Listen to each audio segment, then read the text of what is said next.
Buenas noches, Dios les bendiga. Qué bueno estar en el día de hoy. Primero, pidiendo disculpas por no habernos podido reunir anoche o ayer en el día porque tuvimos muchos problemas con el internet. Esperamos esta noche tener una noche muy especial. Esperamos que las redes nos apoyen en este momento, que el internet funcione bien. Y ruego antes de comenzar que pidamos a Dios su bendición, su gracia, que Él nos guíe y que como siempre pedimos, Él pueda hacer revelación de su palabra en nosotros. Acompáñenme a orar, por favor. Señor, te damos gracias por este día maravilloso. Este es el día que hizo el Señor. Nos gozaremos y nos alegraremos en Él. Te pido por cada persona que nos ve ahora en directo, por sus familias, por sus hogares, y por aquellos que posteriormente han de vernos igualmente. Bendígalos, Señor. Que esto que puedan escuchar en esta noche pueda hacerse realidad, pueda ser una palabra rema en sus vidas, que ellos puedan comprenderla, discernirla y aplicarla. Y que esto les cambie, les transforme toda su vida. Espíritu Santo, esté en medio de nosotros. Háblenos, revélenos a Jesús a través de la palabra. Te doy gracias por este tiempo que tú nos permites vivir en el poderoso nombre de Jesús y para la gloria y honra de Dios Padre. Amén. Indudablemente que salir de este tiempo de cuarentena o de este tiempo donde Dios de alguna forma nos ha retirado, nos ha guardado, nos ha dado la oportunidad para reflexionar, nos ha dado tiempo libre para poderlo dedicar a Él. Salir de este tiempo a una normalidad o a una pseudo normalidad más o menos de la misma forma como entramos, sería un gran fracaso. Sería un gran fracaso para la humanidad, pero más aún sería un terrible fracaso para la iglesia de Cristo representada en ti y en mi vida.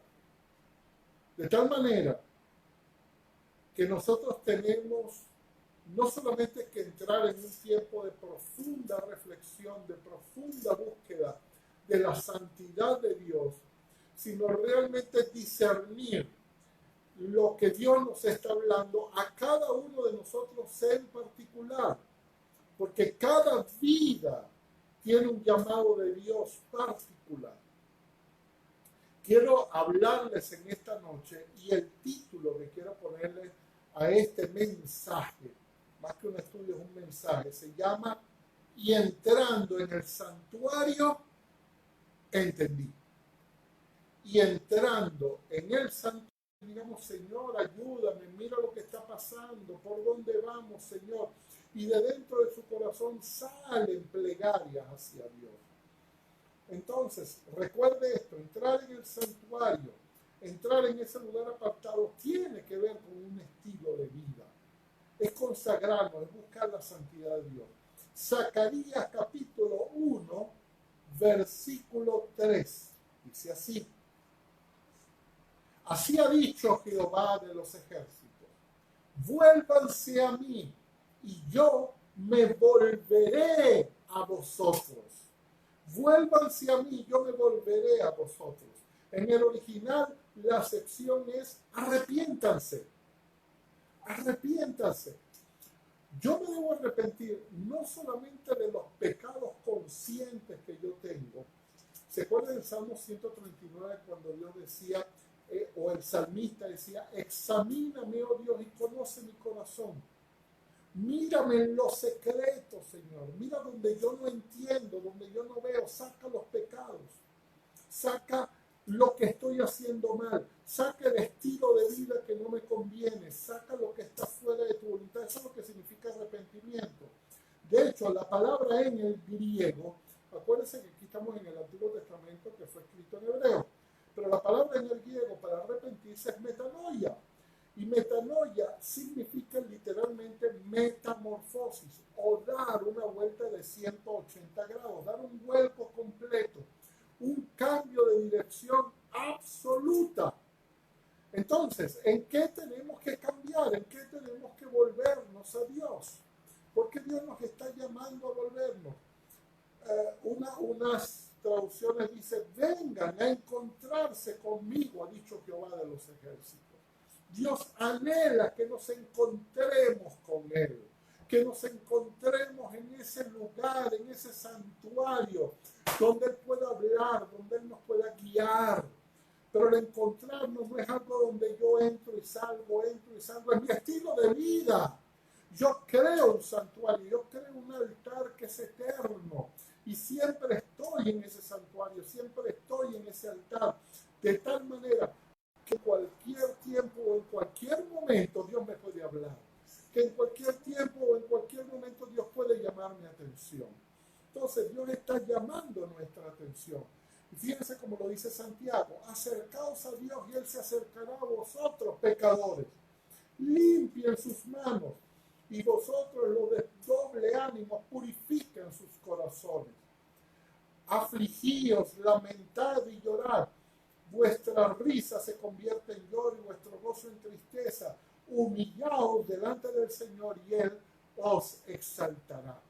Cuando dice que vuestra risa se convierte en lloro, no es porque ahora tenemos que entrar en una etapa de tristeza, es porque tenemos que entrar en una etapa de humillación, es porque tenemos que reconocer que fuera del santuario no hemos comprendido, no hemos conocido a Dios, hemos escuchado de Dios. ¿Se acuerda? Pablo decía de oídas te había oído, no, perdón, Pablo no era Job. De oídas te había oído, pero después que pasó el proceso, pero ahora te conozco, ahora sé. El santuario a veces es un horno, a veces es un proceso, a veces es un tiempo de felicidad, de alegría, a veces es adoración, a veces es oración, pero siempre es, escúcheme, comunión profunda con Dios. Dios a toda hora, en el sueño, Dios nos habla. Cuando caminas en la calle, Dios te habla. Cuando estás bañándote, Dios te habla. Solamente tenemos que estar con nuestras antenas espirituales enfocadas y ver qué es lo que Dios quiere hablarnos, quiere decirnos a nosotros. Ciertamente, una vez Dios dijo en Lucas capítulo 10, 42, pero una sola cosa te es necesaria. Le dijo a una mujer, una sola cosa te es necesaria. Yo creo que cuando Jesús dice, wow, una sola cosa te es necesaria, hay que ponerle atención a esta oración. Es tan importante que él dice, mira, solo hay una cosa de lo que vale la pena preocuparte. Solo hay una cosa en la que vale la pena que tú pases tu tiempo, que tú pierdas tu tiempo, en el buen sentido de la palabra. Y María decía, ha escogido la buena parte, le está hablando a Marta, la cual no le será quitada. Gloria al Señor. Entonces, quiero que ponga en su mente y en su corazón entrar en el santuario, cuando decía el Salmo 73. Y es muy interesante que lea todo el Salmo, porque ahí habla de un hombre que tenía un gran problema, que había entrado en una reflexión de vida, pero que veía muchas injusticias en el mundo, muchas injusticias con los malos. Y de repente dice, y yo me sentía mal y veía un Dios injusto y no lo entendía, pero cuando entré al santuario, cuando comencé a buscar a Dios, cuando comencé a conocerle, entendí, comprendí y discerní. Vamos a ver en la palabra, porque es muy interesante. Quiero ponerles rápidamente 4 ejemplos y después quiero hablarles de cómo vamos a entrar, qué tenemos que hacer, qué es lo más importante, cuál es la parte práctica para nosotros en esto de entrar al santuario. El primer pasaje o el primer ejemplo que quiero ponerles es el de unas personas que la palabra, bueno, le da los nombres por supuesto, lo llama los hijos de Elí. Los hijos de Elí eran hijos de un sacerdote que se llamaba Elí.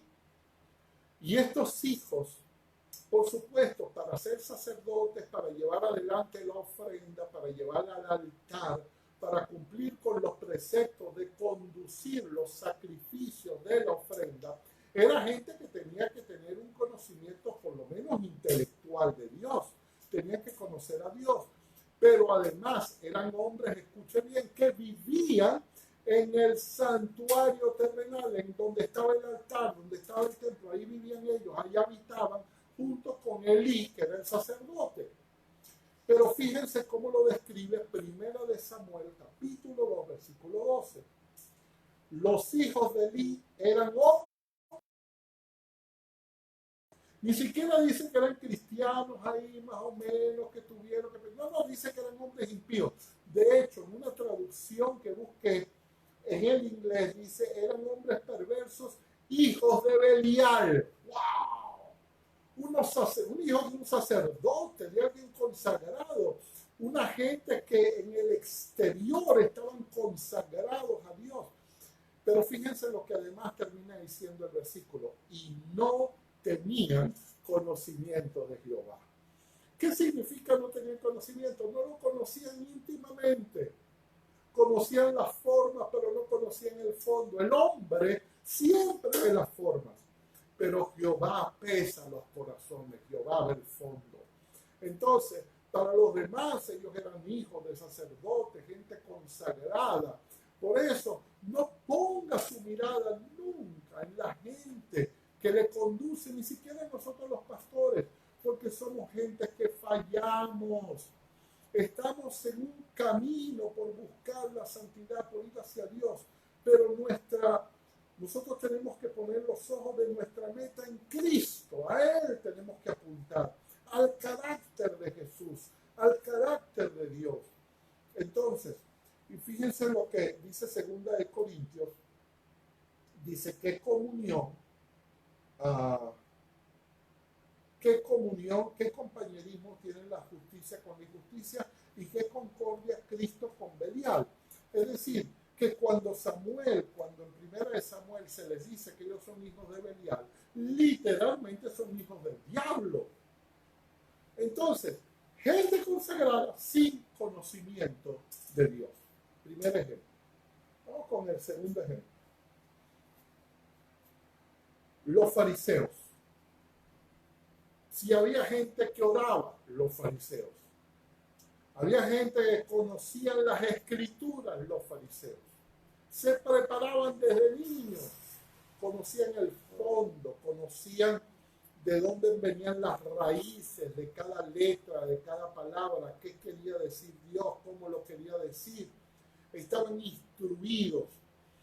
Jesús muchas veces refirió acerca de las oraciones de los fariseos. Y aunque Cristo muchas veces los llamó hipócritas, no podemos dudar de que ellos oraban a su manera, como querramos decirlo, oraban. No podemos dudar que ellos se la pasaban en la sinagoga, que era el templo del momento, que era el santuario del momento, que era gente dedicada, que habían dejado muchas cosas para estudiar y para conocer a Dios. Pero ¿qué pasó cuando llegó el Mesías? No lo reconocieron. Tenían tanto conocimiento, tanta religión, que no habían finalmente entrado a conocer el corazón de Dios. No habían entrado a conocer el espíritu de las escrituras, sino solamente la letra. Y por eso más adelante el Nuevo Testamento dice, la letra mata, pero el espíritu da vida. Porque esto, cuando nosotros lo leemos, es espíritu, esto está imbuido de Cristo. Cristo está aquí. Entonces cuando lo leemos es Cristo revelándose a nosotros a través del Espíritu Santo. Entonces ellos no habían entendido, oraban, eran obedientes de los mandamientos, que esto es importante.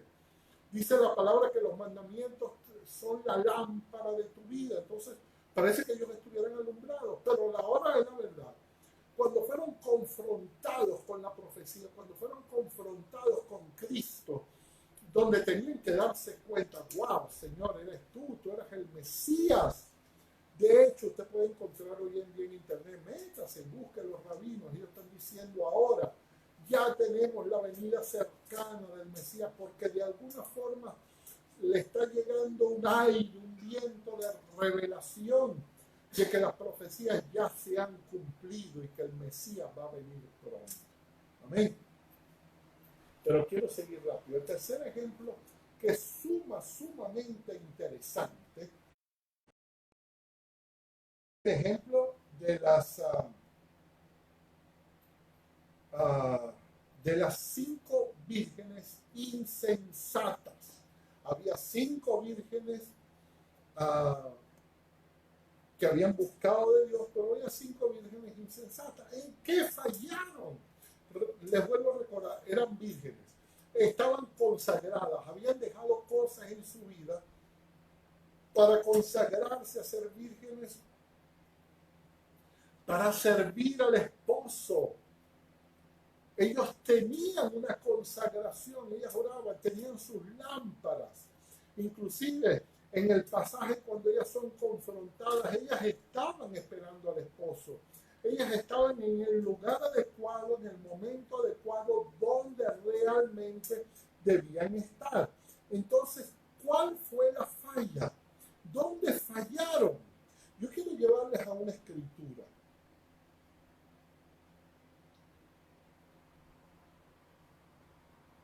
Está un segundo, por favor. Éxodo, capítulo 27, versículo 20. Éxodo 27, 20. Y escuche esto, escuche por qué fue tan importante que no tuvieran las lámparas preparadas. Y mandarás a los hijos de Israel a que traigan, escuche bien, aceite puro de olivas machacadas para el alumbrado, para hacer que ardan continuamente las lámparas del templo de Dios. Entonces ellos tenían que usar aceite puro de oliva, pero la palabra interesante es que tenían que ser machacadas. Machacar era un trabajo artesanal, era un trabajo personal. No se usaban prensas, se usaba un mortero, es decir, se ponían en un mortero, se ponían las aceitunas y ellas se iban machacando, era un trabajo artesanal. Entonces, ¿cuál fue la primera falla? Fue tratar de vivir del trabajo y de la unción de otros. ¿Se acuerdan cuando a ella le falta aceite, que es lo primero que dicen? No, denos del suyo. O sea, ustedes trabajaron, ustedes guardaron, ustedes machacaron, ustedes tienen el aceite. Denos un poco de ese aceite. Y quiero decirte que no puedes tener comunión con Dios si no tienes una unción personal. Si tú no entiendes que hay un llamado de Dios a ti personal, que tú no puedes vivir de la cobertura de otros, de lo que otros hacen, de lo que otros han recibido, como David, que quisieron que él usara la armadura de Saúl y no podía, porque esa no era su armadura, no era lo que él estaba acostumbrado. Entonces esa fue su primera falla. Ellos trataron de subsistir de la unción de los otros, de la unción de esas 5 que sí habían intentado, que sí habían trabajado para que ese aceite puro no solamente estuviera ahí, sino que tuvieran aceite de repuesto. Inclusive se acuerdan que la Virgen le dice, bueno, salgan a comprarlo, que sea, vayan y cómprenlo, porque no había tiempo en ese momento de buscar olivas y machacarlas, había que comprarlas. Pero ellos, ¿qué habían hecho? Habían machacado. Entonces, hermano, para entrar en el santuario hay que machacar, hay que leer. No hay que buscar solamente en internet, wow, tremenda prédica, mira lo que dice este, mira lo que dice el otro, mira esta revelación, wow, qué tremendo. ¿Y qué es lo que nos pasa siempre?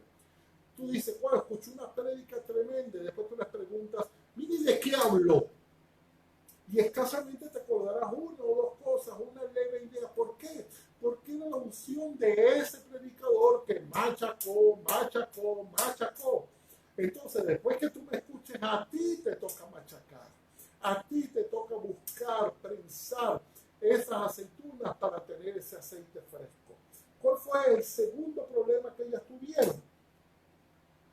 ¿En qué fallaron cuál fue la otra falla? No entendieron el propósito, no comprendían el para qué, no pudieron prepararse adecuadamente para llevar las cosas adelante. Ellos tenían un propósito, estaban ahí, pero no se habían preparado para el propósito. El prepararse para el propósito implicaba tener aceite de repuesto. Habían hecho algo, pero no habían hecho lo que les correspondía hacer. Entonces, hay que analizarse en este tiempo si para el propósito para el cual Dios me está llamando es suficiente el tiempo que dedico a leer la palabra, el tiempo que dedico a orar, el tiempo que dedico a ir a la iglesia, el tiempo que dedico a servir a Dios, el tiempo que dedico a servir a mis hermanos. Vivimos para servir, no para ser servidos. Vivimos para servir. Entonces ellas también se equivocaron en eso y no lograron entender. Y dice en Job, inclusive en Levítico 6:13, da otra instrucción. El fuego arderá continuamente en el altar, no se apagará. El altar continuamente tenía que estar con fuego. Para que esté continuamente encendido, ¿qué hay que hacer? Bueno, cuando usted está en una parrilla, bueno, ¿qué hay que hacer cuando la parrilla se está apagando? Bueno, si uno quiere apagarla, le echa agua, ¿verdad? Pero si uno no quiere apagarla, bueno, o le echa más madera, o atina, o aviva el fuego. Bueno, eso es lo que tenemos que hacer. Cuando vemos que el altar no está funcionando, hay que avivarlo, avivarlo, avivarlo. Y si no puedo, ayúdenme a avivarlo. No hacerlo, pero hay que avivarlo. ¿Ok? Entonces, indaguen la palabra, busquen la palabra. Job decía, la luz se oscurecerá en su tienda y se apagará sobre él su lámpara. O sea, en muchos de nosotros probablemente la lámpara se está apagando y no nos damos cuenta. ¿Por qué no nos damos cuenta? Porque no hemos entrado al santuario y el mundo nos come las preocupaciones, nos siguen comiendo, nos siguen ocupando nuestra mente. Y cuando llegamos a casa ya llegamos tan cansados. Y aún en el trabajo, aún cuando yo trabajo, tengo que tener mi mente puesta en Jesús. Siempre con el corazón adorándole a Él, adorándole a Él. Adorar no es escuchar una canción. Adorar es cuando sale gratitud del alma, gratitud de todas las cosas que Dios nos ha estado dando y nos da cada día nos está llenando de su presencia. Y el último ejemplo que quiero que vean es el joven Samuel. Dice primera de Samuel, capítulo 3, versículo 1, dice, el joven Samuel ministraba a Jehová en presencia de Elí. Acuérdense que inclusive el ejemplo que tenía Samuel eran los hijos de Elí. Elí dice, y fíjense lo que dice, y la palabra de Jehová escaseaba. ¡Wow! ¿Cómo escaseaba en el templo? O sea, no se leía la palabra, no se buscaba la palabra, no se hablaba de Dios. Sí, dice eso es lo que dice, la palabra de Jehová escaseaba en aquellos días y no había visión con frecuencia. Es decir, al escasear la palabra se pierde la visión, se pierde hacia dónde tengo que ir. Dice el versículo 3, y Samuel estaba durmiendo en el templo de Jehová donde estaba el arca de Dios. Y antes que la lámpara, y escuche bien, fuese apagada, pero ya va. La Biblia dice que las lámparas tenían que arder continuamente. ¿Cómo era que estaban apagadas? ¿Cómo las lámparas estaban apagadas? Entonces ahí vemos Samuel embuido en un tema donde ni Elí entendía, ni Elí lograba escuchar a Dios, y mucho menos sus hijos. Pero Samuel logró escuchar a Dios porque hay un corazón dispuesto. Él no entendía, él estaba haciendo, como decimos hoy en día, cocheado.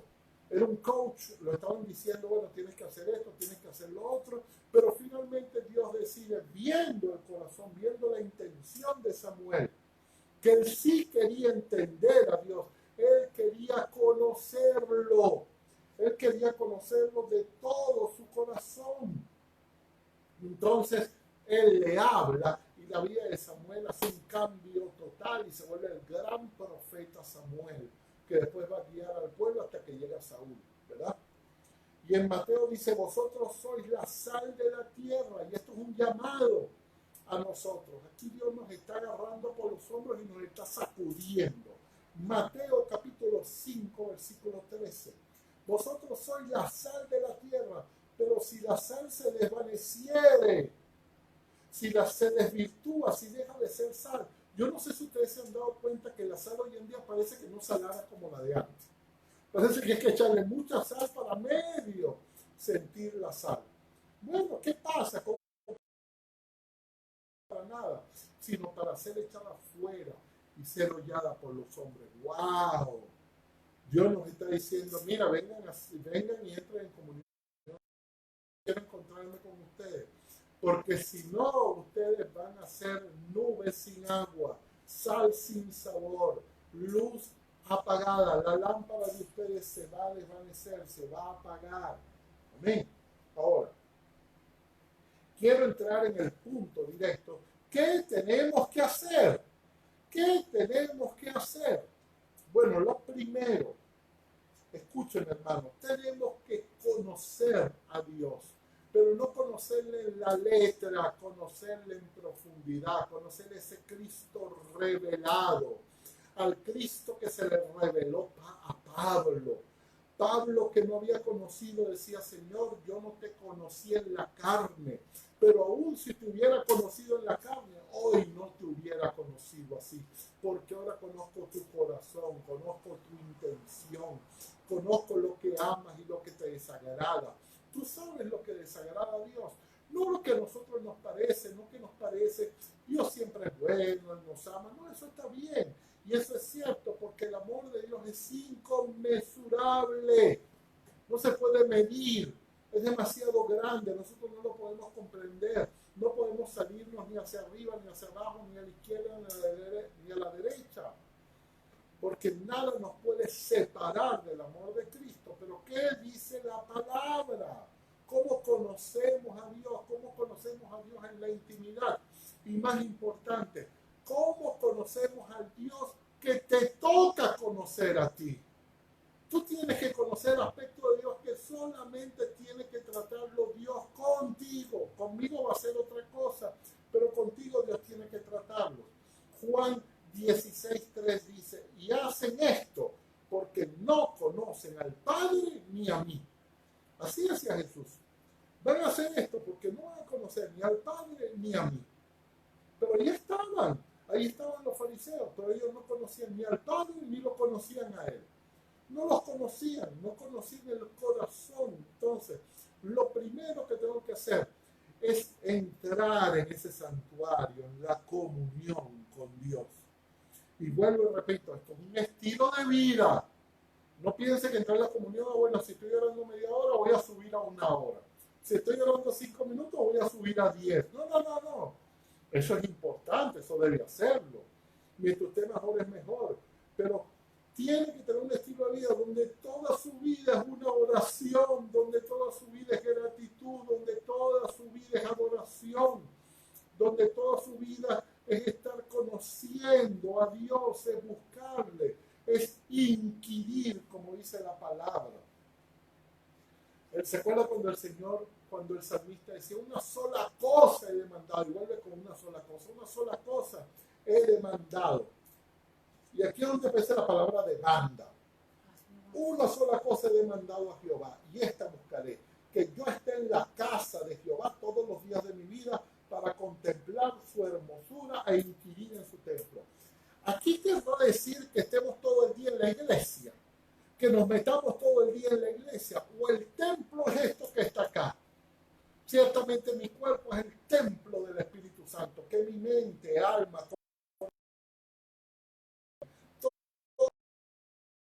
templo glorioso que es la presencia de Dios. Segundo punto de poder conocerlo es limpiar y ordenar mi vida. Por eso decía el Señor, vuélvanse a mí, o sea, arrepiéntanse. Traten de ordenar su vida, traten de sanar su vida. Dios no puede obrar con guerreros enfermos. Él tiene que buscar la sanidad y nosotros tenemos que buscar la sanidad, no solamente la sanidad física. A veces con un problema de una enfermedad nosotros podemos seguir caminando, pero ¿cuánto daño hacemos cuando nuestra alma está enferma? Cuando nuestros recuerdos no son sanados, cuando siempre recordamos cosas que no tenemos que recordar, cuando vienen a nuestra memoria, cuando oramos gente que todavía no hemos pedido perdón, a quienes todavía les retenemos cosas. ¿Cuántas cosas tenemos todavía que sanar? Primera de Reyes, fíjense qué interesante esto. Capítulo 18, versículo 30. Escuchen. Entonces dijo Elías a todo el pueblo, acérquense a mí. Y todo el pueblo se le acercó. Y él arregló, escuchen, y él arregló el altar de Jehová que estaba arruinado. O sea, había que arreglar el altar. ¿Qué significa arreglar el altar? O sea, nosotros podemos entrar en este cambio sin arreglar el altar, sin arreglar el santuario, sin limpiar el santuario. Pero lo interesante, escúcheme bien, es la palabra que usa la Biblia para arreglar. Y esto le va a sacudir. Yo no lo sabía, yo acabo de enterarme. ¿Saben qué palabra usa? Rafa. La misma palabra que está en Éxodo 15:16, donde dice, yo soy Jehová, Rafa, Jehová tu sanador. Entonces, cuando habla de que Elías sanó o arregló el altar, es que lo sanó, lo reconstruyó, entendió que había que reconstruir desde adentro hacia afuera. Y además preparó un altar exclusivo para ese momento. Dice la palabra que le puso endijas alrededor, que le puso una piedra. Entonces, ¿qué quiero decirte con esto? Para arreglar tu vida, tú tienes que edificar un altar propio. Solo tú conoces tus necesidades más profundas. Otro no lo puede conocer. Puede ayudarte, un pastor puede ayudarte, un amigo puede ayudarte, un compañero de oración puede darte un consejo. Un padre, un papá, una mamá puede darte un consejo, un hermano puede ayudarte. Pero toca a ti esos secretos ocultos que nadie lo sabe, que solo lo sabes tú y Dios, que nadie los conoce. Ahí es donde Dios tiene que tratar. Ese es el altar que tú tienes que levantar. Ahí es donde tienes que decir todo esto que está dentro, que tanto daño me hace, que tanto daño me ha hecho, Señor, yo lo levanto como un altar. Y ese altar yo lo voy a sanar, porque tú eres Rafa. Yo voy a usar el Rafa de Dios para sanar el altar. Y edificó, dice la palabra, con las piedras un altar en el nombre de Jehová. Eso es lo que tenemos que edificar. Llámelo altar o llámelo santuario, pero hay que edificarlo en el nombre de Jehová. Rafa significa sanar, restaurar, curar. Curó el altar. Entonces nosotros en este tiempo de entrar tenemos que buscar ser curados. Curados en lo más profundo. Curar tiene la acepción de sanar, pero curar también es cuando yo tengo algo, por ejemplo, curar una piel. Es decir, que la piel se vuelva tan hermosa, tan lúcida que pueda uno ponérsela. Eso es curar una piel. Entonces es un trabajo. El curar es un trabajo. Por eso tenemos que levantar un altar personal, particular, para cada circunstancia y para cada vida. Escuche Proverbios 20:20. Escuche esto. Dice, escuche, el que maldice a su padre o a su madre. Wow. Es que ya cuando yo leo esto tengo que atender lo que dice. El que maldice a su padre o a su madre, se le apagará su lámpara en oscuridad tenebrosa. Entiende por qué tiene que sanar. Usted no puede decir, bueno, ese problema de mi papá, de mi mamá, o mi papá ya se murió, mamá ya se murió. No. Tú tienes que curar los recuerdos que están allí. Hay cosas todavía que yo le pido perdón a papá o a mamá, aunque papá y mamá no están presentes en este plano terrenal. Están en otros planos que yo desconozco y al cual yo no puedo acceder. Pero sí en mi corazón yo pido perdón. Señor, perdóname por no haber comprendido a papá, por no haber aprendido las enseñanzas de mamá, por no haberlos valorado. Y eso hizo que yo no los honrara totalmente como yo los tenía que honrar. Entonces, Señor, te pido que mi lámpara no se apague. Entonces, wow, hay que entrar en todo un proceso de sanidad. Y fíjense, segunda de Crónicas, escuche bien, capítulo 15, versículo 8. Escuche.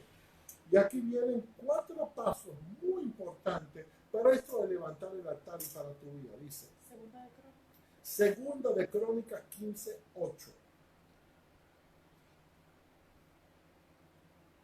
Cuando oyó Asa, que era un rey, las palabras y la profecía del profeta Azarías. Entonces, dos cosas.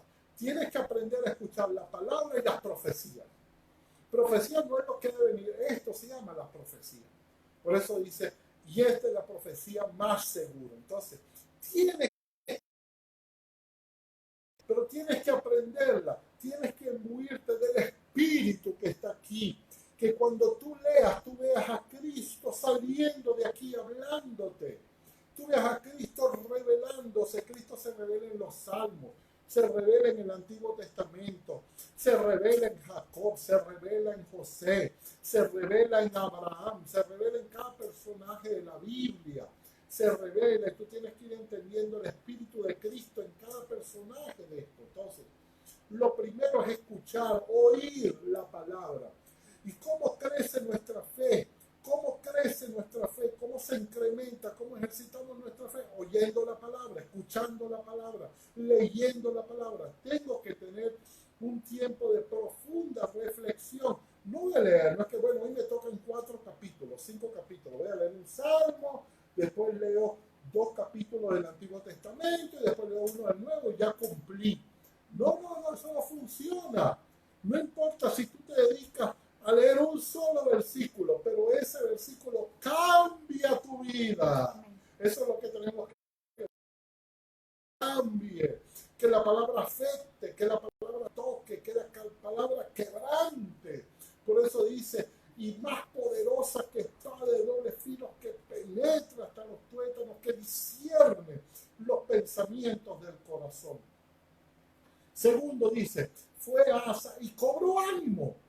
Lo segundo es que, lejos de sentirnos tristes, cuando nos damos cuenta de lo fallido que somos, del pecado, lejos tenemos que cobrar ánimo y decir, Señor, qué bueno que te estás revelando, qué bueno que me estás hablando. Y lo tercero dice, quitó los ídolos abominables de toda la tierra de Judá y de Benjamín. Hay que ir a los aspectos. Escuche, ¿qué amigos tengo que dejar? ¿Qué cosas tengo que dejar de hacer? ¿Qué prácticas tengo que dejar? Y sabe, este es el tiempo donde usted puede tomar las mejores decisiones, porque es un tiempo quieto. Es un tiempo donde usted puede salir de acá y dice, no, yo cuando salga de acá voy a cambiar. Yo cuando salga de acá voy a dejar de hacer esto, voy a dejar de ver esto, voy a dejar de meterme en esto, voy a dejar de trabajar en esto, voy a dedicar más tiempo a tal y tal cosa, que quitar los ídolos.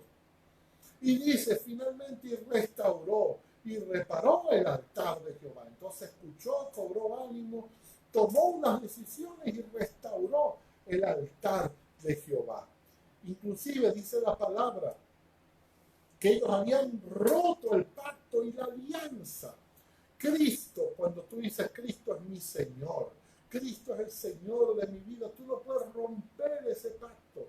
Cuando tú lo rompes, dice en Segunda de Reyes, y edificó altares para todo el ejército de los cielos en los atrios de la casa de Jehová. Es decir, agarraron el templo y colocaron allí ídolos abominables. Entonces nosotros tenemos que sacar de nuestro corazón esos ídolos y entrar en un pacto con Dios. Restaurar nos va a tomar tiempo y esfuerzo. Cuando hablamos de restaurar el altar, vamos a tener que hacer cosas que nos incomodan. Inclusive, escuche, va a tener que hacer cosas que lo avergüencen. Pero tiene que hacerlas. Dios se las va a revelar. No se eche para atrás, no se esconda. Si Dios le revela, si Dios le dice, tienes que hacer esto, por eso duele, Señor, sí, por eso es lo que te toca hacer.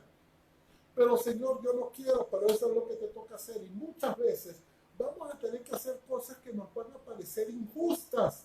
A veces Dios te va a decir, tienes que pedir perdón. Señor, pero no fui yo. No importa, yo te ordeno que tú pidas perdón. Tú eres el que vas a restaurar esa relación. No eres tú el que sufres, no es la otra persona, perdón, la que sufre, eres tú por no perdonar y no pedir perdón. Entonces dedícate a hacer lo que Dios quería que haga, aunque duela, aunque te avergüence, aunque te cueste, aunque te parezca injusto.